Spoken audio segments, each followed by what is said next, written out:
I'm Abby, I have a lot of records, and this is Vinyl Monday.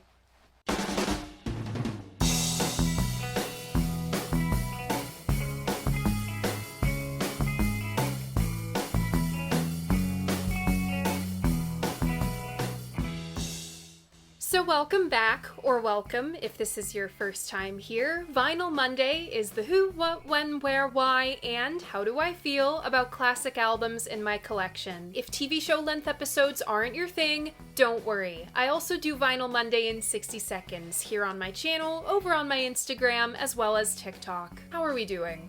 Did we all survive the heat wave? Have we seen Polyphonic's Blind Willie McTell video? Have we seen Summoning Salt's Break the Targets video? In case you missed it, the Beetle Girl miniseries has officially kicked off on the Dolls Pod. Our first episode is, of course, about the original Beetle Girl, Cynthia Lennon. There's a lot of misinformation around about her and her relationship with John. I hope to convey that she did it all for the one she said was the true love of her life, her son.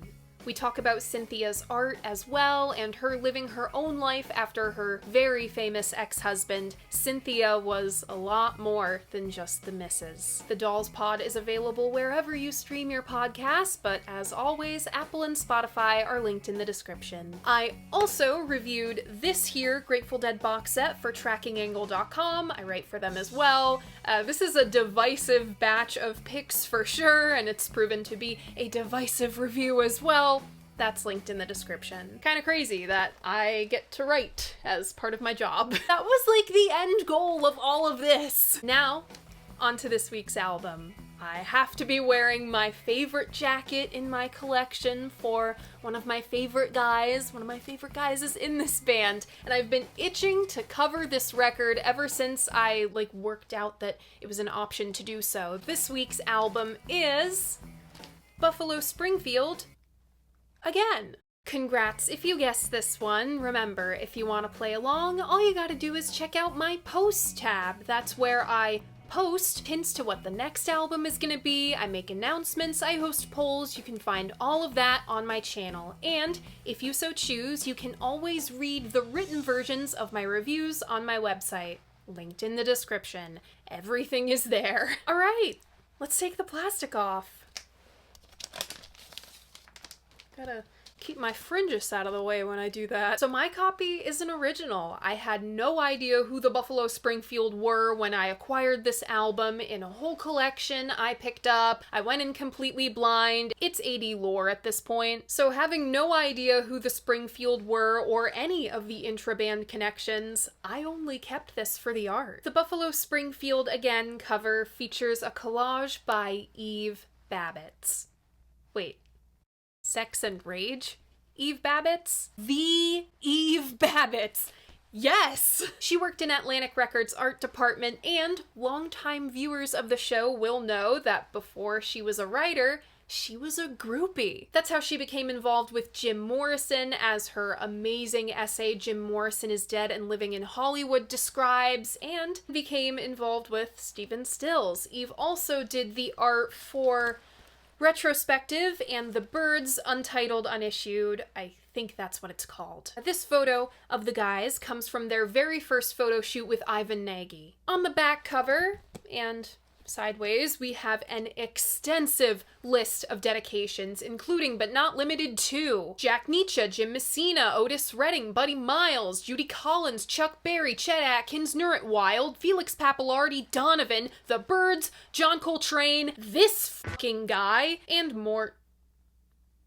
Mort is a hearse. On Buffalo Springfield again, we have Stephen Stills on vocals, guitar, and keys, Neil Young on lead guitar and lead vocals for Mr. Soul, Expecting to Fly, and Broken Arrow, Richie Fiore on guitar, lead vocals on A Child's Claim to Fame and Sad Memory, and co-lead on Hung Upside Down. Bruce Palmer is sometimes playing bass, more on that later, and Dewey Martin on drums and lead vocals on Good Time Boy. Our guests include James Burton of Ricky Martin's back backing band playing dobro on A Child's Claim to Fame, Jim Fielder of the Mothers of Invention playing bass on Every Days, Charlie Chin plays the banjo solo on Bluebird. Members of the Wrecking Crew appear on Expecting to Fly, including Carol Kay on bass and Jim Gordon on drums. They also pop up on Broken Arrow. Hal Blaine plays the drums and Jim Horn plays clarinet. The American Soul Train play horns on Good Time Boy. The female chorus on Expecting to Fly is comprised of Gloria Jones, Brenda and Patrice Holloway, Shirley Matthews,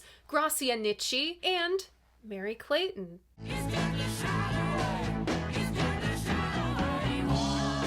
Last but most certainly not least, singing harmony on Bluebird, David Crosby. Buffalo Springfield Again was produced by... Oh dear. Well, I guess we'd better get into that.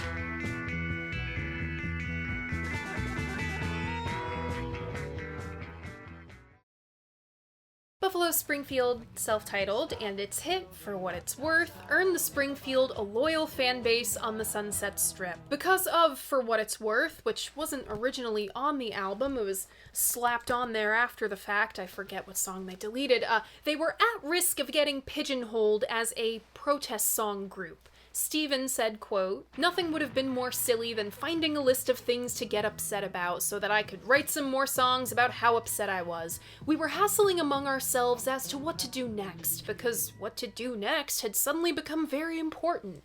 We became scared. We didn't want to blow it." In the liner notes of Self-Titled, Steve is the leader, but we all are. The first clue of the great Buffalo Springfield whodunit. It's no secret that Steve ran his groups like a war boy runs a battleship. He had the vision and he was gonna execute it, come hell or high water. The only problem with that is Neil Young. You can't tell that guy shit. Neil was writing songs, but no one wanted him to sing them. Not the band, not Atlantic Records, not even Neil. Then you have Bruce Palmer. You can't tell him shit, and the difference is he'll tell you so. It's kind of hard to be a band when one guy is in and out of jail and management is constantly having to buy people out. On September 3rd, 1966, Bruce was arrested for possession for the second time. We'll hear about many more busts of this nature today. The Springfield had a gig that same night at the Melodyland. They hastily found a sub, but the night wasn't without incident. Suddenly, Neil collapsed on stage. The public thought he'd just fainted, but really, it was a seizure. Neil had tried to keep his epilepsy a secret from the public as not to derail the Springfield's career trajectory, but his seizures would end gigs early, further stalling the Springfield's career trajectory. And then he would get stressed out and he would have more seizures because stress is one of his triggers. It was kind of a self-feeding monster. Manager Charlie Green brought Neil to the hospital that night. There, he started writing a song very important to today's story. Hello, Mr. Soul, I dropped by to pick up a reason. My head is the event of the season. Of course, this is 1967. There are the drugs. Everyone partook, except for Neil. He couldn't because of his epilepsy. Richie didn't really partake either. He's just minding his damn business, trying to get some songs on this record. In late 66, the Springfield venture out into San Francisco. At the Ark, they saw Moby Grape, and at the Matrix, they saw The Great Society, fronted by Grace Slick. Just as beautiful as she was talented. Stills must have heard Cupid's arrow whiz right past his ear. He had a huge crush on this woman. But this was the lady who would go to DC with Abby Hoffman to attempt to dose Nixon. Steve knew she was way too much for him. But he wrote a song admiring her from afar with his new bestie, David Crosby. There's a woman that you ought to know. In December of 66, the Springfield arrive in New York for a 10-day residency at Ondine's. The guys got sick, egos inevitably clashed. After getting bonked in the head one too many times with his headstock, Steve turned around and punched Bruce in the face. While in New York, Imagine Bruce holding a bag of frozen peas to his face. The guys take their first crack at Mr. Soul. As Jimmy McDonough described, this session was, quote, the Springfield's Rashomon. No two people recall it the same way. Was Otis Redding really there? Did Charlie Green punch Steve? No one fucking knows. But whatever happened, it was Charlie and Brian Stone's last session with the Springfield. They weren't cutting it as producers. Self-titled sounds like it was recorded with a microwave oven. And weren't too great at being managers either. Neil alleged they absconded with $60,000 of the guy's money. Also in January of '67, Bruce is arrested for possession, again, and deported. He would sneak back across the border a couple times, once dressed as a woman, but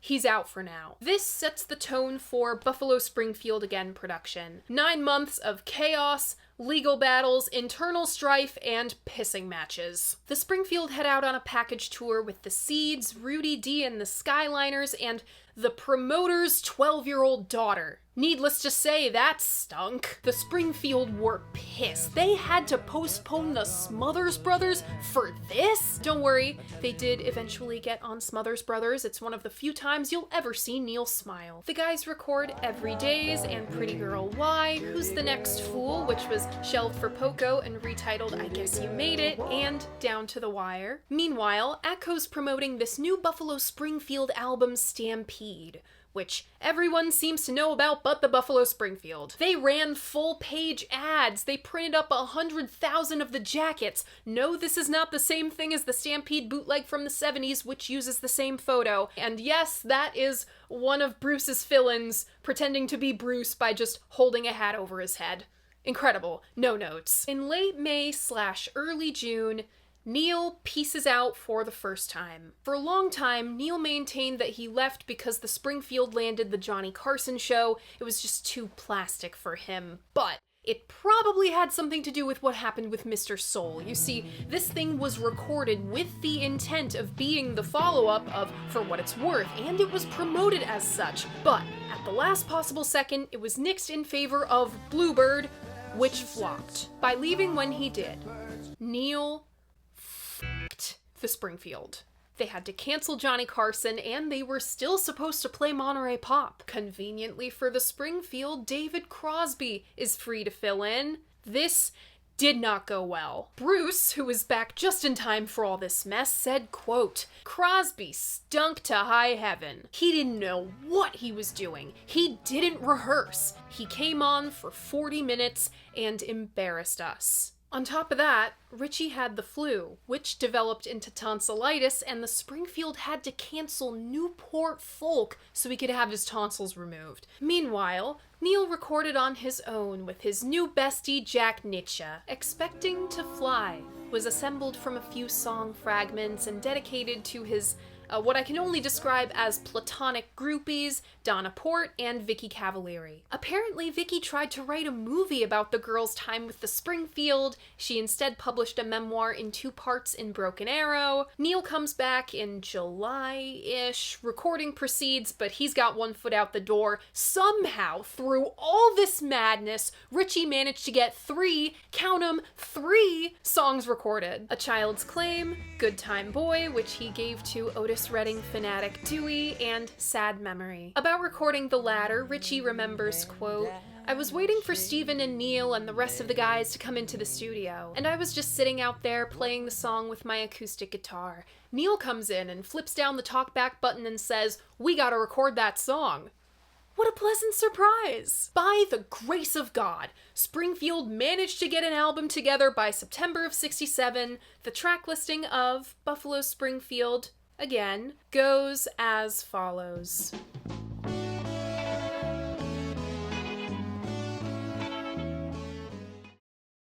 Opening up side 1, we have Mr. Soul, followed by A Child's Claim to Fame.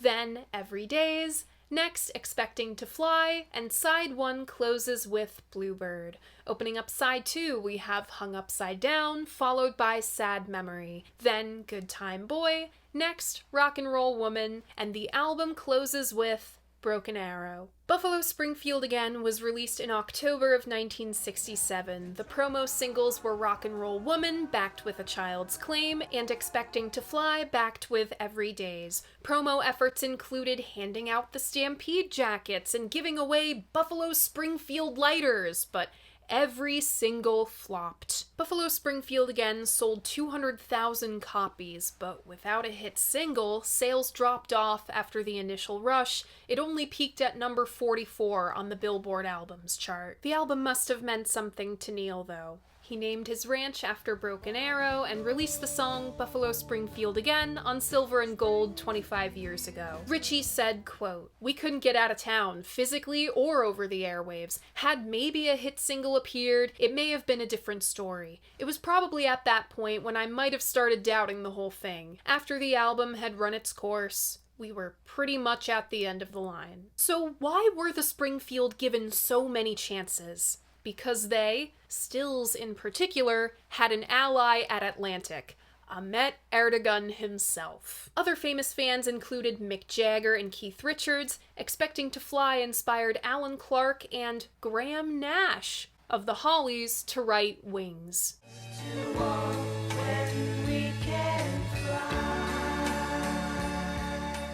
To promote the new record, the Springfield went on tour with the Beach Boys and the Strawberry Alarm Clock. The first leg went well, but the second was a shit show. Bruce was pulled over for speeding and got busted with weed, an open container, and an underage girl all at once. Mind you, he didn't have a license to be driving this car in the first place, then got busted again that same night.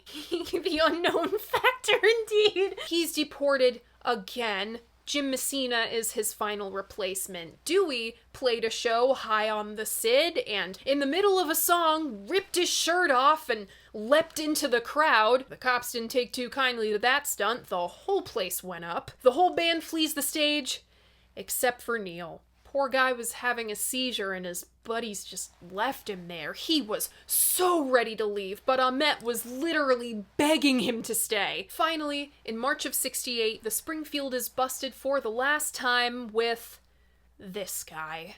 It's always this guy. Everyone was arrested except for Steve, who jumped out of an open window to save his own ass, and I shit you not. As the rest of the guys were in the paddy wagon headed down to the station, they all started singing For What It's Worth. Only the Springfield's tour manager was actually charged with possession, though, as he was the poor bastard holding the bag when the cops kicked the door down. After Dr. King's assassination in April, the rest of that last leg of tour, which was running through the American South, was cancelled. They played their last gig in May.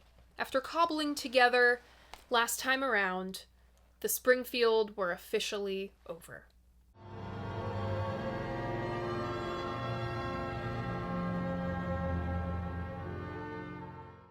The only true Buffalo Springfield album is Buffalo Springfield, self-titled. This is the only project they ever operated as a band on. Buffalo Springfield Again is the way it is because A, Neil wasn't in the band for a decent chunk of recording, and B, the studio was a revolving door of people because C, everyone's having a lot of ideas and said ideas require serious manpower to execute. The creative spirit is here, there's no arguing that, but the collaborative spirit isn't. Right off the bat, I wish I could talk about the bass playing more on this album, but Bruce wasn't here for huge chunks of production. He's only on 4 of the 10 songs on this album, if the credits are to be trusted. Buffalo Springfield Again is more or less a Stephen Stills solo album mixed with a Neil Young solo album with a twist of Ritchie and occasional appearances by Dewey and Bruce. There's no denying Stills. He came out swinging on self-titled. He bats 1,000 with his contributions on Again. Spoiler alert, almost all of his songs are in my personal favorites list. Of CSN, my favorite has always been S. But then you add the Y. Unpredictable, changeable, sometimes Y. Every year from 1967 to 1979, Neil Young was a completely different person. You don't always get it, but when you do get it, it's fucking magic. Last episode, Tonight's the night. I said I get Neil, but only after hitting post did I ask myself why. The answer is in something he said. Quote, I would get so far into it that I would have trouble getting out of it. That's what would happen when I would have a seizure. I would keep looking at something for so long, like I'd be reading a book and I'd get to a certain word, and I'd just start looking at the word, and I'd start getting right to the letter, and right to the granules on the page, and pretty soon, I was gone. Later in that same text from Sandy Mazzeo, quote, I think that's why he writes such weird shit. That's the strength of his creativity. He's been to all these far points where he's only had himself to talk to. Most of his songs are just Neil talking to himself, really. The voice inside himself. Neil agrees, in at least one case, Buffalo Springfield Again's opener. If Changes was Bowie's thesis statement for his whole career, Mr. Soul is Neil's. Is it strange I should change? I don't know. He's changed this song a lot over the years. At a show at the Greek Theater 2 years ago, he played it solo on a fucking organ. The Mr. Soul riff was absolutely lifted from Satisfaction.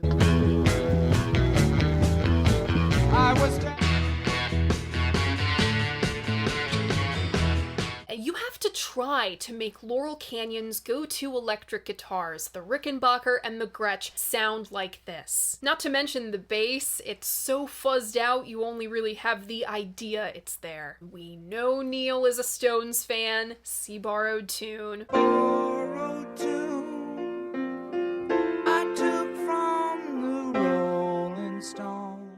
Mr. Soul, according to the liner notes, is respectfully dedicated to the ladies of the Whiskey A Go-Go and the women of Hollywood. And there's plenty of references to them on the song.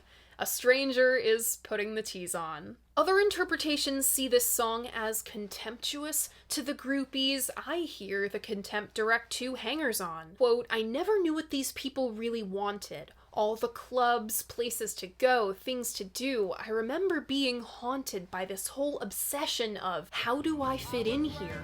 Do I like this? He was raised by the praise of a fan who said he upset her. Neil articulates the surreal, uncomfortable feeling of the fantasy land he finds himself in with baffling images that wouldn't be out of place for a 65 or 66 Dylan. Stick around while the clown who is sick does the trick of disaster, for the race of my head and my face is moving much faster. Others hear sinister, I hear playful. The detuned strum ringing in the second verse and Stills' spirited, excitable backing vocals. Said I upset her! Say what you will about that man, but he didn't half-ass anything. It was recorded a few times with Steve on lead vocals and with Richie. Could you imagine Steven Stills singing Mr. Soul? He'd sound ridiculous. This is Neil's story to tell. Quote, somehow semi-prophetic and semi-retro. It really tells the story of my life at that time, and, strangely enough, it still seems to be true. Yes, there's going to be a lot of talk about the Stills Young axis in this review section, but don't count out Richie. A Child's Claim might be the first honest-to-goodness country rock to come out of Laurel Canyon, before Graham Parsons arrived. I totally thought this was a 2-minute ditty about a crying, lying, no-do-goodin' woman accented with steady, reliable, country-built harmonies throughout and dobro. Richie said it, quote, was a cynical look at Neil's leaving and coming back. I was just tired of that game he was playing. Make-believe is all you know, and make-believe is a game. Richie agrees that, yeah, Neil, fame is a fantasy land, but you're playing in it too. It was a really interesting sequencing choice to put this after Mr. Soul. Might be another not-so-subtle jab. Detuned guitar comes back for Steve's first contribution to Buffalo Springfield Again. Every Days. I don't remember which fill-in guitarist it was, I'll put him on screen, but one of Neil's substitutes was really inspired by Gabor Szabo. He's the most influential guitarist you've never heard of. He was the first jazz guitarist to pay attention to what psych rock was doing. His signature was using feedback to draw out and bend notes into eternity. Knowing where these accents came from, I could sniff out the kind of jazz Stills references from a mile away. I can also point out the Crosby influence. This is such a Cross melody. His numbers on CSN and Deja Vu play with time signatures. Laurel Canyon was one great big feedback loop of influences. Again, Steve, slows things down a bit, a cool rock back on the heels before a samba fourth. It gives the ad-libbing, bordering on scatting melody the space it needs to dance and glide. Expecting to Fly begins with a glow. The last note of the song slowed down and drenched in reverb. According to Jack Nietzsche, this was supposed to be the end of the song, but once Sgt. Pepper's came out and A Day in the Life sounded like this,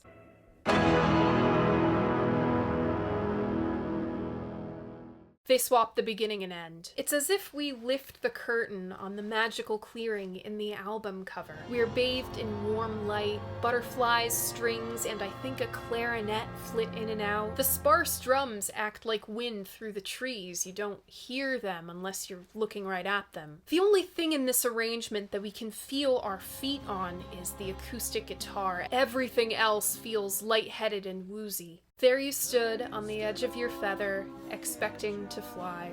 While I laughed, I wondered whether I could wave you goodbye.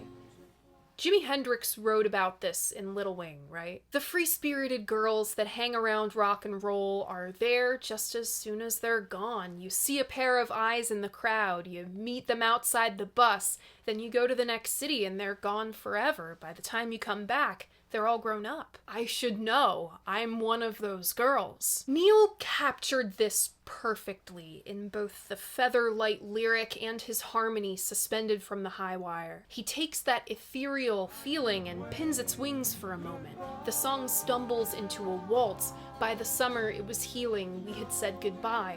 All the years we'd spent with feeling ended with a cry. Neil knew the girls expecting to fly are about personally. He writes a whole verse on how debased he is as he tries to reach back into his memory for that dangerously free spirit.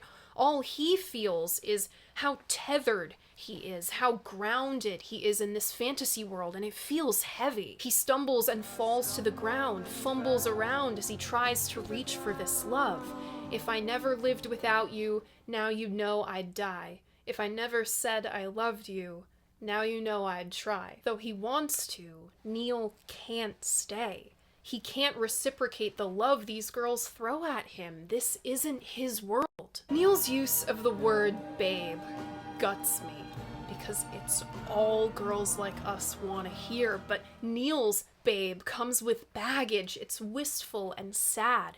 More so with the fuzzed guitar. Just as soon as Expecting to Fly came, it dances away. The strings pull back. Mary Clayton and Company's sublime vocals, nicknamed the Pancake for reasons nobody totally understands, bids us farewell. The golden gates close. We are back from the brink. Expecting to Fly isn't just my favorite song on Buffalo Springfield Again. It's my favorite song, period.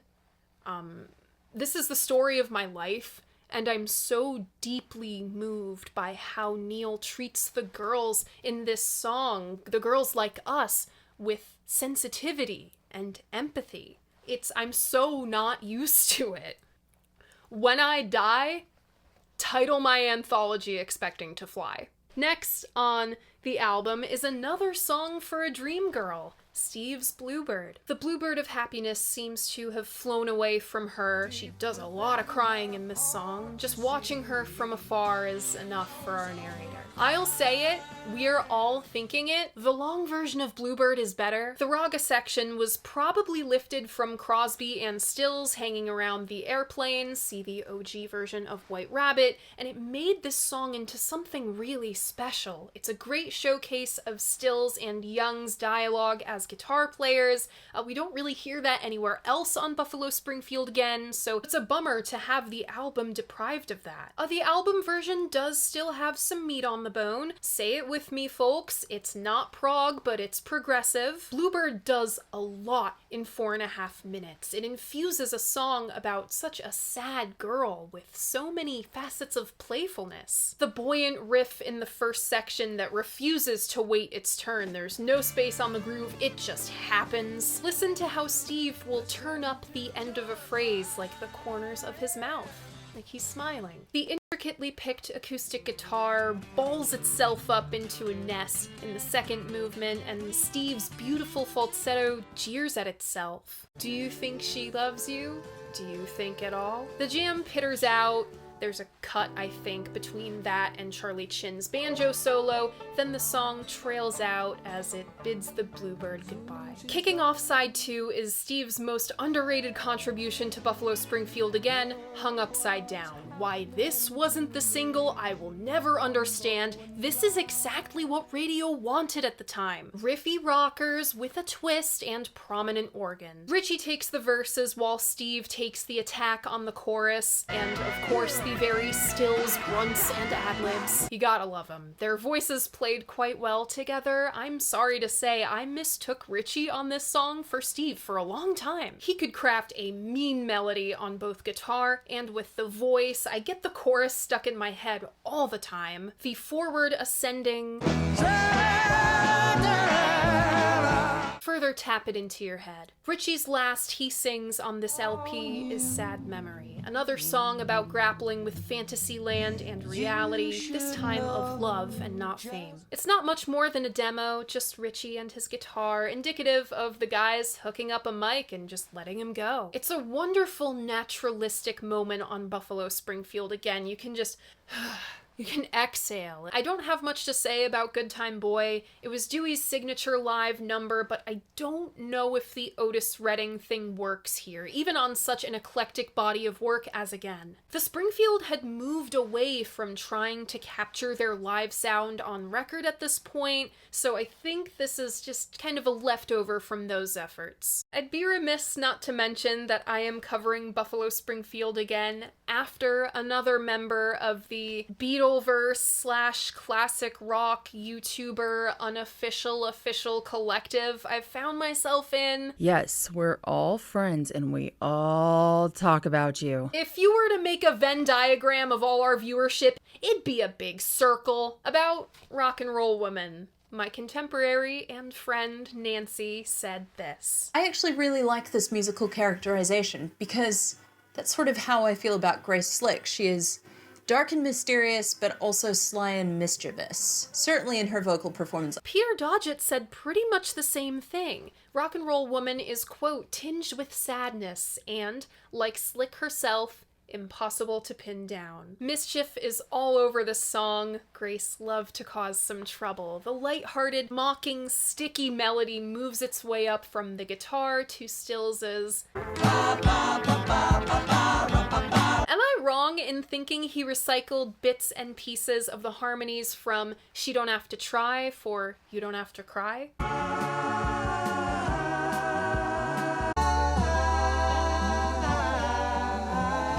Steve has some fun fantasizing about what life with Grace would be like, going to the places she knows and basking in her energy. It's effortless, but also mysterious and dark, hard to find. But it seems he reminds himself of who he is. Tomorrow, she's a friend of mine.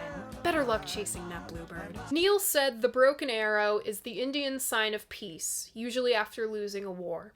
A broken arrow usually means that somebody has lost a lot. Broken Arrow is the pre-Bobby Kennedy assassination 60s in a song. It centers around the mysterious character of the brown-skinned Indian. Neil has always had an affinity for Native Americans. He did the Hollywood Indian thing in the Springfield. This character might be a stand-in for himself. Broken Arrow begins with canned audience cheers from a Beatles show, then cranks out the first verse of Mr. Soul. This wouldn't be the last time Neil started and ended an album that he was on with the same song. Tonight's the night. The first verse further tackles the relationship between fantasy and real life. The lights turned on and the curtain fell down, and when it was over, it felt like a dream. That relationship is wrapped up in the one between artist and fan. They stood at the stage door and begged for a scream. The agents had paid for the black limousine. They waited outside in the rain. A twisted take me out to the ball game brings us into the second verse, about childhood and the draft. 18 years of the American dream, only to be shipped out as soon as you graduate high school. There's an acid mention too. His mother had told him a trip was a fall. Everyone has that one trip they never come back from, physical or otherwise. One of you in the comments compared Broken Arrow to the title track of Goodbye and Hello. They kind of function the same way. Why do I think Broken Arrow works while Goodbye and Hello doesn't? For one, Broken Arrow is just shorter. It can lean into the psychedelic without getting lofty or repetitive. I appreciate how themes and other elements are used to stitch these movements of the song together. The drum roll whacks out before it can be completed, and the last verse is, I think, about JFK's assassination. There are also references to his funeral, but the meaning of this one is a lot harder to pin down. It could just be about the Vietnam War. It could be about the general loss of innocence felt by this generation after these two events that were broadcast on live television. Broken Arrow ends with the jazz theme and a loud heartbeat. You've got to remember, the Buffalo Springfield lasted only about 2 years in their original run. They formed in 65, self-titled was 66, this was 67, and they were effectively done by 68. Last Time Around was a contractual obligation album. I think we all know which member of the Buffalo Springfield I respond to the most, but I have to emphasize here that every songwriter contributed something to Buffalo Springfield Again that could be called a defining work. Ritchie introduced the brand of country rock that the Byrds would capitalize on in 7 or 8 months' time. Stephen Stills is reaching into his intricate but accessible bag, mixing and matching his influences with impressive agility. Neil Young has officially announced his presence. He is singing his songs now.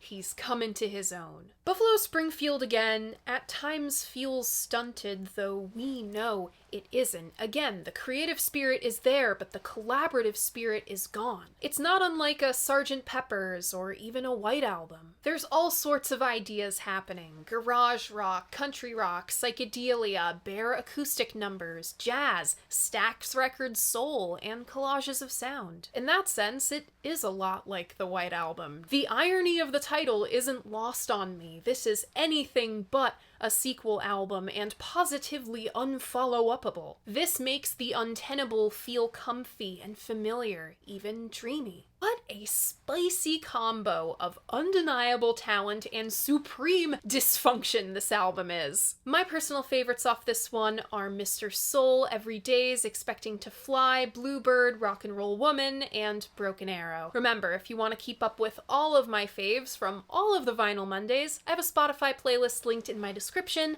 I update that every week. And that's it! That's Buffalo Springfield Again! And I neglected to mention earlier that ABH reached 100,000 views.